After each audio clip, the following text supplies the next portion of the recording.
Hello दोस्तों, कैसे हैं आप सब। आशा है कि आप सभी बढ़िया होंगे, स्वस्थ होंगे और मस्त होंगे। आज हम लोग बात करने वाले हैं कि मैथमेटिक्स में खास करके बीपीएससी टीआरई 3 की जो परीक्षा होती है उसमें मैथमेटिक्स के पोर्शन से कहां से क्वेश्चंस बनते हैं। तो आप इस पूरे वीडियो को देखिएगा, आपको जितनी भी जानकारियां हैं आपको समझ में आ जाएंगी कि मैथमेटिक्स से क्वेश्चन कहां से आता है, कौन कौन से टॉपिक्स से आता है, और आपको कहीं भी किसी भी तरह की दिक्कतें नहीं होगी। आपको क्या पढ़ना है, कैसे पढ़ना है, क्योंकि समय कम है। अब जो है सो थोड़ा सा स्मार्ट अप्रोच रखना है और एग्जामिनेशन को क्लियर करना है। तो इसी दरमियान अगर हम आज बात करें तो मैथमेटिक्स के सिलेबस में मैंने आपको बहुत ही एनालिसिस करके यहाँ पे मैं इस टॉपिक को लाया हूँ, और इस सेशन को आप देखिएगा, आपको समझ में आ जाएगा कि क्वेश्चन कहाँ से आ रहा है और 11th-12th से कौन से क्वेश्चंस पूछे जाते हैं। खास करके 6 to 8 और 9-10th की मैं बात कर रहा हूँ। आप लोग जो भी अगर चैनल पर नए होंगे तो चैनल को सब्सक्राइब कर दीजिएगा, और वीडियो अगर पसंद आएगा तो लाइक कर दीजिएगा। तो चलिए हम लोग बात करते हैं कि मैथमेटिक्स के सिलेबस में कहाँ से कौन सी चीज़ें आती है। तो सबसे पहले अगर मैं बात करूँ तो अर्थमेटिक का जो पोर्शन है मैथमेटिक्स में, उसमें आप देखेंगे तो यहाँ से भी बहुत सारे क्वेश्चंस आपको देखने को मिलेंगे। तो सबसे पहले मैं ये बात कर लेता हूँ कि कहाँ से कौन कौन से कितने कितने क्वेश्चंस आते हैं। उसके बाद हम लोग टॉपिक का भी बात कर लेंगे, और टॉपिक से कहाँ से क्या पढ़ना है वो भी मैं बता दूंगा आपको, क्योंकि अब समय कम है। 27 तारीख से परीक्षा होने वाली है, जैसा कि सूचना आई हुई है। तो एक प्रिपरेशन अच्छे से कैसे करना है उसके बारे में हम लोग समझ लेंगे। साथियों, अगर बात करें तो आप देखेंगे यहाँ पे कि ट्रिग्नोमेट्री की अगर बात करें तो ट्रिग्नोमेट्री से आपको 5 क्वेश्चंस जो है वो देखने को मिले थे। उसके बाद हाइट एंड डिस्टेंस से अगर बात करें तो 4 क्वेश्चंस थे। मेंसुरेशन से 10 क्वेश्चन, जो कि वेरी इंपॉर्टेंट अगर मैं बात करूँ यहाँ पे ये है। आप मेंसुरेशन को बहुत ही अच्छा कर लीजिए, क्योंकि वहाँ से क्वेश्चंस पूछे ही जाते हैं और बहुत ज़्यादा मात्रा में पूछे जाते हैं। उसके बाद मैं बात करूँ तो कोऑर्डिनेट ज्योमेट्री, यहाँ से भी आपको बहुत क्वेश्चंस देखने को मिलते हैं। खास करके आपको 11th-12th से भी, 11th से खास करके कोऑर्डिनेट ज्योमेट्री से आपको क्वेश्चन देखने को मिलेगा। तो कुछ ऐसे मिनिमम टॉपिक्स हैं जिसको जो 11th-12th से पूछे जाते हैं। बाकी आपको ज़्यादातर 9-10th के अगर एनसीईआरटी आप कवर कर लेते हैं तो उससे भी काम चल जाएगा। अगर मैं बात करूँ यहाँ पे नंबर सिस्टम की, तो नंबर सिस्टम के पोर्शन से 9 क्वेश्चन पूछे गए। यानी कि नंबर सिस्टम में बहुत सारे टॉपिक्स आते हैं, जिसमें जैसे कि नंबर ऑफ जीरोज हो गया, रिमाइंडर थ्योरम हो गया, बाइनोमियल थ्योरम हो गया, यूनिट डिजिट प्लेस हो गया, ठीक है, सर्ट्स और इंडाइसेस जो होते हैं वो हो गए, स्क्वायर्स हो गए, फ्रैक्शंस हो गया, डिविजिबिलिटी रूल वाला जो होता है, बोर्ड मास वाला जो होता है, ये सारे नंबर सिस्टम के अंदर ही आ जाते हैं। तो इसमें बहुत सारे टॉपिक्स आते हैं, इसीलिए यहाँ से 9 क्वेश्चन आपको देखने को मिलेंगे। उसके बाद अगर मैं बात करूं तो ज्योमेट्री की, तो ज्योमेट्री में आपको 8 क्वेश्चंस ज्योमेट्री में देखने को मिला पिछले बार। तो ज्योमेट्री भी अच्छा खासा वेटेज रहता है इसका भी, तो इसे भी कवर करना बहुत ज़रूरी है। अब मैं बता दूंगा आपको कि कौन कौन से टॉपिक्स को सबसे ज़्यादा समय देना है। तो उस टॉपिक को अगर ज़्यादा समय दीजिएगा तो आपका निश्चित सी बात है कि मार्क्स में इंप्रूवमेंट होने को मिलेगा ही। अगर मैं बात करूँ प्रोबेबिलिटी की, तो प्रोबेबिलिटी से आपका 7 क्वेश्चन जो है वो पिछले बार देखने को मिला था। तो प्रोबेबिलिटी का भी अच्छा खासा वेटेज रहता है। स्टैटिस्टिक की बात करें तो उसमें भी 3 क्वेश्चन था, और एपी में अगर मैं बात करूँ अर्थमेटिक प्रोग्रेशन, उसमें भी आपका 6 क्वेश्चन जो है वो देखने को मिला पिछले बार। उसके बाद एलसीएम और एचसीएफ से बात करें तो 4 क्वेश्चन था। उसके बाद मैं अगर बात करूं यहाँ पे तो पॉलिनोमियल से भी 5 क्वेश्चंस देखने को मिले। टाइम एंड डिस्टेंस की मैं बात करूं तो टाइम एंड डिस्टेंस, जो कि आपको पता है कि ये अर्थमेटिक का पोर्शन है, और इसमें से भी 3 क्वेश्चन आपको देखने को मिला। क्लॉक से भी 1 क्वेश्चन था। तो ये कहीं ना कहीं इसको अगर देखें, टीआरई 2 की मैं बात करें, टीआरई 2 से रिलेटेड इसमें है, और कहीं ना कहीं ज़्यादातर सिमिलर जो है हमको टीआरई 3 में भी देखने को मिला है। तो अगर मैं वेटेज की बात करूं तो सबसे ज़्यादा समय अगर किसी को देना है, कहीं पे देना है, तो आपको सबसे ज़्यादा समय देना पड़ेगा कहाँ पे, तो यहाँ पे देख लीजिए आप मेंसुरेशन पे। मेंसुरेशन में सबसे ज़्यादा क्वेश्चन आता है, तो मेंसुरेशन पे सबसे ज़्यादा फोकस करना है। उसके बाद बात करूँ तो कोऑर्डिनेट ज्योमेट्री पे भी आपको समय देना है सबसे ज़्यादा, और नंबर सिस्टम को भी देख लेना है। वैसे ये टॉपिक थोड़ा बड़ा हो जाता है लेकिन आसान है, तो ये बहुत बड़ी बात नहीं है। उसके थ्योरी को, नंबर सिस्टम की जो आप 9-10th का बुक उठाएंगे तो उसमें थ्योरी जो है उसके पोर्शन को खास करके कवर करना बहुत ही जरूरी है।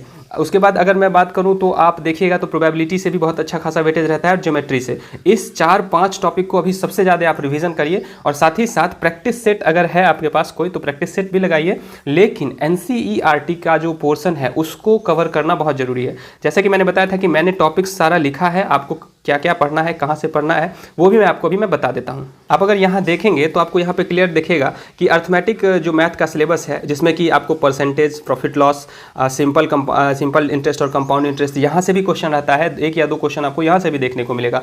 तो आपको किसी भी टीचर का कोई वीडियो होगा तो आप देख लीजिएगा, जिसको प्रॉब्लम है, जिसको आता है वो प्रैक्टिस कर लीजिएगा। और किसी भी बुक से, आपके पास अगर एनसीईआरटी है तो एनसीईआरटी, और एनसीईआरटी के साथ साथ अगर कोई प्रैक्टिस बुक है जो कॉम्पिटिटिव एग्जाम्स की होती है तो उसको भी आप कर सकते हैं। हैं। उसके बाद अगर मैं बात करूँ तो रेशियो और प्रोपोर्शन का मिक्सर एलिगेशन से भी एक क्वेश्चन था, पिछले बार भी था। और पार्टनरशिप से भी क्वेश्चन रहता है, एज बेस्ड क्वेश्चन रहेगा कि उसका एज इतना था, 2 साल पहले उसका इतना हुआ, तो इस टाइप का भी क्वेश्चन आपको देखने को मिलेगा। एवरेज से भी क्वेश्चन था ही, जो कि आप लोगों ने देखा भी होगा। टाइम एंड वर्क से क्वेश्चन रहता है 1 या 2, तो इसको भी कवर करना बहुत जरूरी है। वर्क और वेजेस से भी क्वेश्चन रहता है, पाइप और सिस्टम से भी क्वेश्चन आपको देखने को मिलेगा है, क्योंकि ये तीनों टॉपिक लगभग सेम ही है। Time and work, pipe and system, time and distance, ये सब लगभग सेम ही है। इस टॉपिक को अगर एक बार कर लेंगे, आपको मैं रिकमेंड कर देता हूं कि अगर आपको कोई टीचर से देखना है तो आप या तो राकेश यादव सर का यूट्यूब पे वीडियो मिल जाएगा, या फिर आपको पवन राव सर का भी वीडियो मिल जाएगा यूट्यूब पे, तो आप लोग यूट्यूब पे जाके भी उनको देख सकते हैं। आदित्य रंजन सर भी बताए हुए हैं इस टॉपिक को, तो आप लोग देख सकते हैं। उसमें 1-1.5 घंटे का वीडियो है,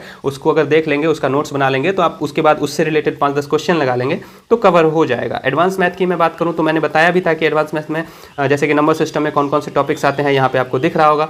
अलजेब्रा को भी कर लेना है। अलजेब्रा बहुत इंपॉर्टेंट है, जो कि आपको अलजेब्रा कर लेना जरूरी है। मेंसुरेशन का मैंने बता ही दिया कि मेंसुरेशन को कवर करना भी बहुत जरूरी है, जैसे कि 2D, 3D, prism, pyramid, tetrahedral, जैसे इतना ऊपर नहीं जाता है। सिंपल 2D, 3D में भी हम देखे हैं कि क्वेश्चन को करवा लेता है। खैर, इस बार अपना तैयारी तो बेस्ट करके जाना है, कितना आएगा नहीं आएगा वो तो बात की बात है। उसके बाद ज्योमेट्री की मैं बात करूं, जो कि बहुत सारे स्टूडेंट का सरदर्द रहता है, तो ज्योमेट्री में अगर मैं बात करूं तो लाइन एंड एंगल्स को पढ़ लीजिएगा, जो कि 9th और 10th के जो NCERT है वहाँ से अगर आप कर लेते हैं ना, तो बाहर की कोई बुक आपको पढ़ने की ज़रूरत नहीं है। ट्रायंगल्स भी वहीं पे मिल जाएगा, क्वाड्रिलेटरल भी आपको वहीं से मिल जाएगा, सर्कल भी वहीं से मिल जाएगा, पॉलीगॉन वहीं से मिल जाएगा, ठीक है। उसके बाद अगर मैं बात करूँ ट्रिग्नोमेट्री, तो यहाँ से ना आपको क्वेश्चन अच्छा खासा देखने को मिलता है। आपको 4-5 क्वेश्चन यहाँ से भी जो कि हाइट एंड डिस्टेंस से रिलेट करके ट्रिग्नोमेट्री से देखने को मिलेगा। तो आप 11th से भी एक क्वेश्चन इस बार पूछा हुआ था 6 to 8 में, तो आप उसको भी कवर कर ही लीजिएगा। हाइट एंड डिस्टेंस तो बोला ही मैं। उसके बाद कोऑर्डिनेट ज्योमेट्री भी आपको पूछा जाता है, जो कि 9th-10th में भी है और 11th में भी है, तो 11th से रिलेटेड भी कर लेना है। और 11th-12th में कौन कौन से टॉपिक्स को पढ़ना है वो भी मैंने यहाँ पे लिखा हुआ है। सब टॉपिक को नहीं पढ़ना है, लेकिन कुछ ऐसे टॉपिक्स हैं जिनको 9th-10th कवर हो गया है NCERT, वो लोग 11th-12th पे भी फोकस कर सकते हैं। तो यहाँ पे आप देख सकते हैं कि कितने सारे टॉपिक्स हैं मैंने छांटा है और कहाँ कहाँ से क्वेश्चन आया है, सिर्फ उसी को मैंने यहाँ पे अरेंज किया है। तो कॉम्प्लेक्स नंबर आप पढ़ लीजिएगा। बेसिक आप कॉन्सेप्ट कॉम्प्लेक्स नंबर का ना यूट्यूब पे सर्च कीजिएगा, तो आपको किसी भी टीचर्स का वीडियो देख लीजिएगा, एक बेसिक्स जो थ्योरी होता है उसको समझ लीजिएगा, क्वेश्चन आपका बन जाएगा, क्योंकि बहुत सिंपल क्वेश्चन 11th-12th से रहता है। क्वाड्रेटिक इक्वेशन भी बहुत सिंपल रहता है। उसके बाद आप देखिए अगला जो है लीनियर इक्वेशन भी वहाँ से पूछा जाता है। यहाँ पे देख सकते हैं लीनियर इक्वेशन, परम्यूटेशन कॉम्बिनेशन से भी थोड़ा रहता है, उसका बस थ्योरी समझ लेना है किसी भी टीचर का एक वीडियो देख के। सीक्वेंस एंड सीरीज से भी क्वेश्चन है, जिसमें APGP और HP रहता है। APGP से तो जनरली बहुत रहता है क्वेश्चन। उसके बाद अगर मैं बात करूं तो स्ट्रेट लाइन से भी आपको क्वेश्चन देखने को मिलेगा। स्टैटिस्टिक से, जो कि मैं बताया ही हूं कि 9th-10th से तो रहता ही है, लेकिन 11th का भी टॉपिक है स्टैटिस्टिक, वहाँ से भी आपको क्वेश्चन देखने को मिल सकता है। प्रोबेबिलिटी की मैं बात करूँ तो प्रोबेबिलिटी से तो आपने देखा ही होगा कि कितने सारे क्वेश्चंस वहाँ से पूछे गए थे।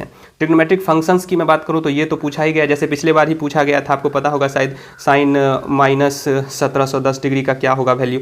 तो इस टाइप का क्वेश्चन आपको यहीं से देखने को मिलेगा। और वेक्टर अलजेब्रा का भी क्वेश्चन सिंपली यहाँ से देखने को मिलेगा। 3D ज्योमेट्री भी आपको यहाँ से देखने को मिलेगा। तो ये सारे टॉपिक्स जो है अगर आप कवर कर लेते हैं, और अगर टीचर की मैं बात करूँ तो आप, मैंने बताया है कि आदित्य रंजन सर का क्लास आप 9th-10th लेवल पे जो भी टॉपिक्स है उसको वो कवर करा दिए हैं। खास करके 11th-12th का जो मैंने 5-7 टॉपिक, यहाँ पे 10 टॉपिक बताया है, उसको आप क्या करिएगा कि YouTube पे टॉपिक को सर्च करके सिर्फ बेसिक्स थ्योरी को समझ लीजिएगा, नोट्स बना लीजिएगा, और सिंपल क्वेश्चन वहाँ से पूछा जाता है 11th से। तो बहुत हार्ड क्वेश्चन नहीं रहता है, लेकिन अगर आप नहीं पढ़े रहेंगे तो ऑब्वियसली सी बात है आपको लगेगा कि कितना टफ क्वेश्चन यहाँ से बनाया गया है। तो इस बात को समझना है। और मैथमेटिक्स की पूरी जानकारी आपको इस वीडियो में मिल चुका होगा, और आशा करते हैं कि आप लोगों को ये वीडियो पसंद आया होगा। तो वीडियो को लाइक जरूर कर दीजिएगा, और चैनल पर अगर नए होंगे आप लोग तो सब्सक्राइब भी कर दीजिएगा। एग्जामिनेशन बहुत नज़दीक है, एग्जामिनेशन से रिलेटेड इन्फॉर्मेशन हम आपको बताते रहेंगे आने वाले समय में, तो इसके लिए आप इस चैनल को सब्सक्राइब भी जरूर कर लीजिएगा। मिलते हैं अगले वीडियो में, तब तक के लिए आप सभी का बहुत बहुत धन्यवाद साथियों। जय हिंद।